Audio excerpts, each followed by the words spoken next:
Thanks so much for doing this interview today. Egg prices have come down significantly and are currently at about $3 per dozen. Will they come back down to below $2 per dozen? Well, that's our hope. Listen, we started here at the White House just a couple of months ago. Egg prices were the highest they've ever been, 237% higher under Joe Biden than when we left. We're now down to somewhat normal prices. Hope it'll go down a little bit more, but the market is adjusting. We had a 5-point plan. It seems to be working. We're here at the Super Bowl of Eggs today at the White House, but we're really, really encouraged. Awesome. When do you expect that drop to take place? Well, it's hard to say. We've already had a 58% drop. I think that you'll probably see more just in the weeks to come. By this summer, I think you'll see a significant drop, but you just don't know. It depends on the avian bird flu, what happens there. Hopefully we're able to control that. It depends on the importation of eggs, how quickly our egg layers can repopulate, and what our biosecurity measures look like. But we're very encouraged. Will tariffs affect egg prices? You know, tariffs, depending on how quickly the deals are struck, depending on how many we bring in from other countries, it's a lot of factors of a lot of different things. I don't think that it will affect them significantly, though. Most of our eggs are produced here in America. The ones that we've begun to import to bring the prices down, that was just a short-term fix, and the egg layers are coming back online. President Trump has mentioned a plan for illegal immigrant farm workers to leave the country and be able to return to work legally. When do you expect to see these workers returning? Well, we are working through that plan right now. The president at his cabinet meeting, the one about a week and a half ago, brought that up. And he really fully understands and realizes that our dairy producers, our row croppers, our citrus producers, they have to have labor to be able to feed America, and food security in America is national security.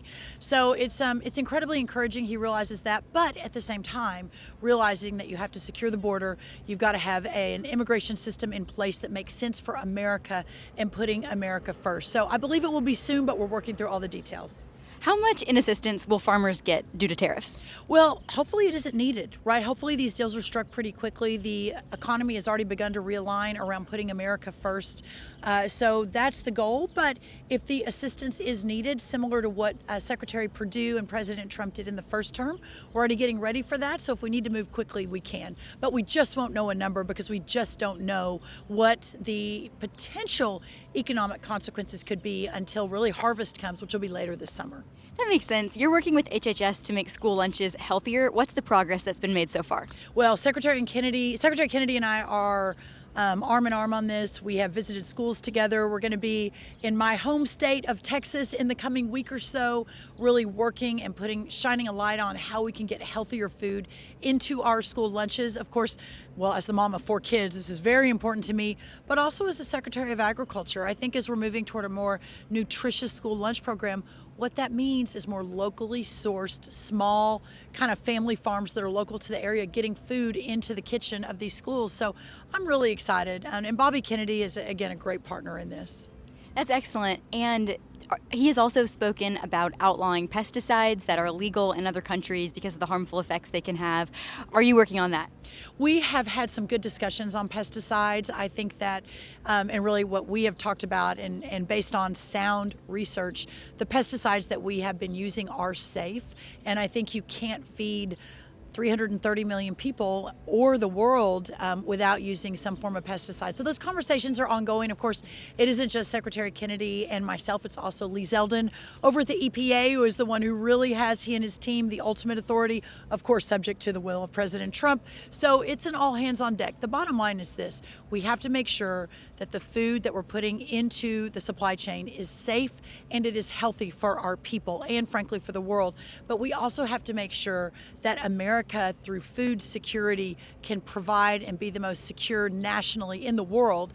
And we can't do that without a very robust, abundant food supply. So finding that balance is key and a priority, and we keep working toward that.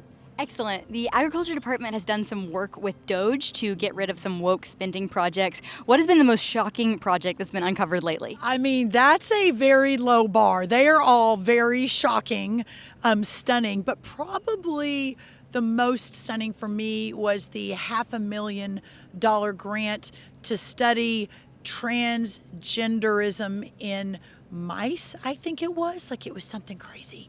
And then there was another couple 100,000 to queer and transgender farmers in San Francisco to talk about food security. And then there was another one for trees at the Barack Obama school somewhere in the country that, when you did the calculation, came out to like $11,000 a tree or something crazy. And I don't even think any of them survived. So the layers and layers and layers of government waste that Elon Musk and Doge, in partnership with the cabinet and our agencies, is stunning. And I think a lot of Americans realized there was a massive problem, but now that we see the depth of it, and frankly we're just getting started, is, in a way, it's just crazy that our taxpayers have been funding this. But I also hope it's encouraging to Americans that this is what they voted for in November. They voted for a complete realignment of the government to put America first and to no longer pay for this kind of crud. Today is the Super Bowl of eggs, the White House egg roll. Is there anything else you would like to add, or any more messages to farmers you'd like to give before we wrap up? Well, we had an amazing time at the egg roll right on the other side of the White House. And it was really, I think that all the cabinet loves it, but for me especially, because we have so many egg farmers who are there, who are sort of showing the world their trade and how they feed the world and how important eggs are to a good, nutritious diet. So I loved it. I got to meet dozens of egg farmers from all over the country. I got to read to a bunch of kids. I mean, it's really, really special. So we're going to keep fighting for all of our farmers and all of our ranchers and all of our ag producers. We're going to bring hopefully an unprecedented level of prosperity to rural America, where all our farmers and ranchers reside. And I'm just so proud of President Trump for continuing to lead the way.